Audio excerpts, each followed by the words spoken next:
Air India का सबसे अत्याधुनिक और सुरक्षित माने जाने वाला बोइंग विमान हादसे का शिकार हो गया। ये विमान जैसे क्रैश हुआ उसके बाद पूरी दुनिया हैरान है।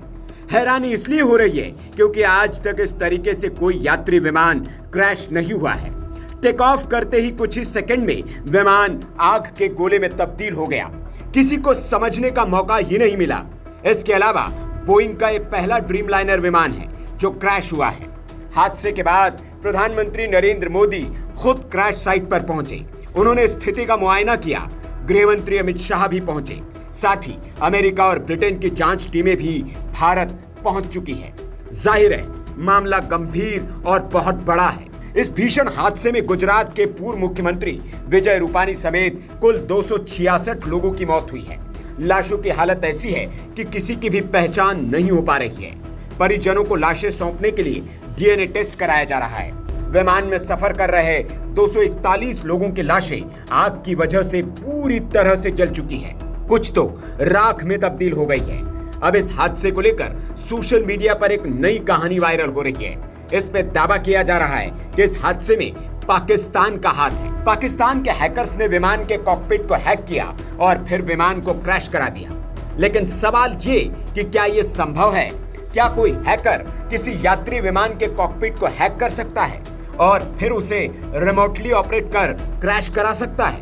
आपको बता दें कि आधुनिक यात्री विमान जैसे कि बोइंग 737, बोइंग 777, एयरबस A320 जैसे विमान अत्याधुनिक कंप्यूटर सिस्टम से संचालित होते हैं, जिन्हें सामूहिक रूप से एवियोनिक्स कहा जाता है। यह सिस्टम विमान की उड़ान, नेविगेशन, इंजन कंट्रोल और ऑटो पायलट जैसे कार्यों को नियंत्रित करते हैं। इन एवियोनिक्स सिस्टम को डिजाइन करते समय सुरक्षा और विश्वसनीयता को सर्वोच्च प्राथमिकता दी जाती है। ज्यादातर सिस्टम फिजिकल रूप से आइसोलेटेड नेटवर्क्स में होते हैं, यानी वे इंटरनेट या पब्लिक नेटवर्क से सीधे नहीं जुड़े होते।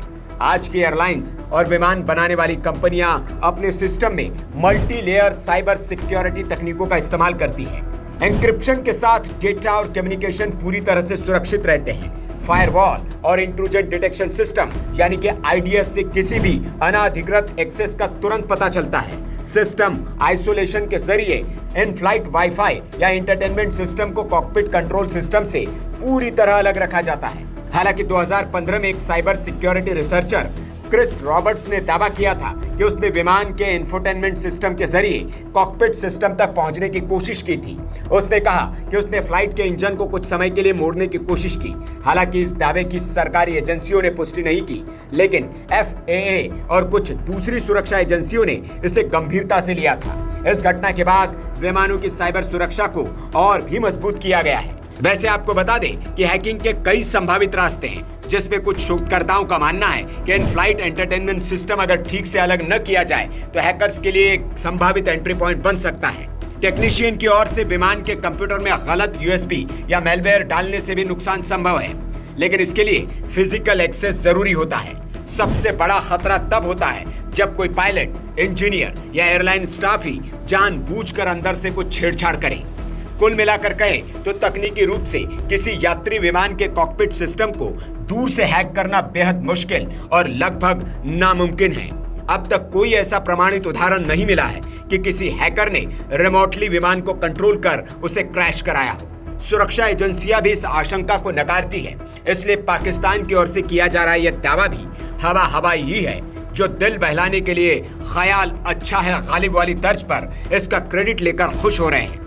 हालांकि इसी खौफ में पाकिस्तान के प्रधानमंत्री नवाज शरीफ से लेकर पूर्व विदेश मंत्री बिलावल भुट्टो तुरंत इस हादसे पर दुख जता चुके हैं और एक तरह से साफ कर चुके हैं कि इस हादसे में उनका कोई हाथ नहीं है, क्योंकि भारत ने साफ कर दिया है कि पाकिस्तान की एक गलती और उसका काम तमाम। Bureau report, VK news. VK news, राष्ट्र के नाम।